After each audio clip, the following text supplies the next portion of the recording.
Have you ever looked at the man in your life, your father, your brother, your husband, your friend, and felt like there was a part of him you just couldn't reach?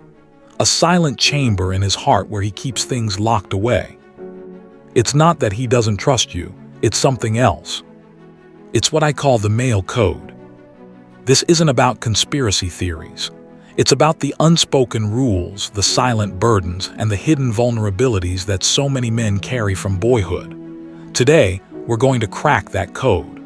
We're going to talk about the 3 biggest secrets men keep, and more importantly, why they feel they have to keep them. Secret number 1, the imposter syndrome. We see men in positions of power, of confidence. We see the provider, the protector, the rock. But inside, so many of us are whispering one terrifying question: am I good enough? This is the secret of perpetual inadequacy. The fear that one day everyone will figure out that we're just winging it, that we don't have all the answers, that we're not as strong, as smart, or as capable as we appear. Why do we keep this secret? Because the male code, chapter 1, verse 1 says, "Thou shalt not appear weak." From the playground to the boardroom, we're taught that vulnerability is a crack in the armor, and a crack can be exploited. So we plaster on a smile, we puff out our chests, and we hide the gnawing fear that we are just one mistake away from being exposed as a fraud. Secret number 2, the sanctuary of silence. This is perhaps the most misunderstood secret of all.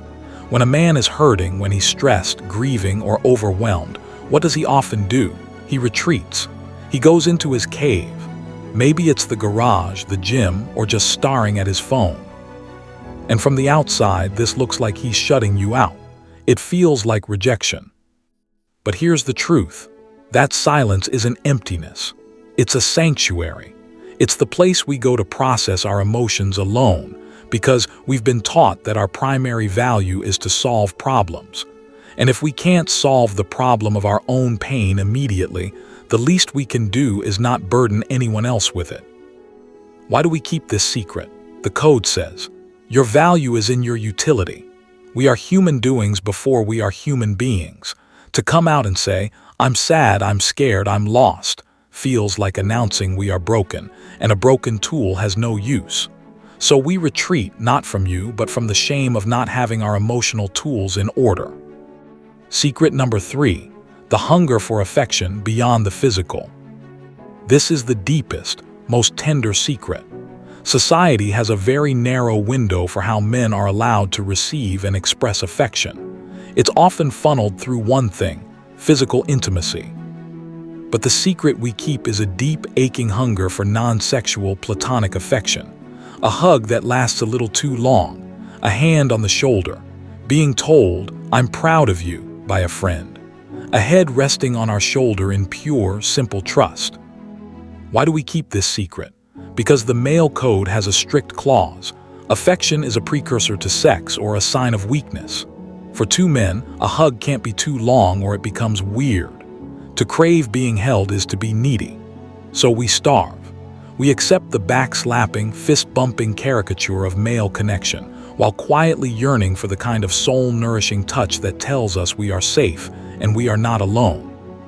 So what do we do with this? How do we break the code? The answer isn't for men to just open up more. It's for all of us to create a world where opening up doesn't come with attacks. For the women watching, when he retreats, try not to see it as a door slammed in your face. See it as a "do not disturb" sign on a man who is desperately trying to fix himself. Sometimes, the most powerful thing you can do is not to demand he speaks, but to simply sit in the silence with him and let him know you're there with no pressure.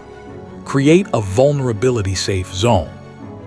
For the men watching, I see you. I know the weight you carry, and I'm here to tell you that the code is a lie. Strength isn't the absence of vulnerability. True strength is the courage to be vulnerable. Find one person, just one, a friend, a partner, a therapist, and break one small rule of the code. Tell them you're tired. Admit you don't know the answer. Ask for a hug. The male code was written to protect us, but it has become a prison. It's time to rewrite it. A new code built not on silence and stoicism, but on connection, compassion, and the radical idea that a man's worth is not in what he provides, but in who he is, flaws, fears, and all. If this resonates with you, if you've seen this in your life, I need you to do one thing for me. Share this video. Share it with the man you love. Share it with the woman who wants to understand. Share it with a friend and say, "This made me think of you." Let's start a conversation that goes beyond the code, because the biggest secret of all is that we are all in this together.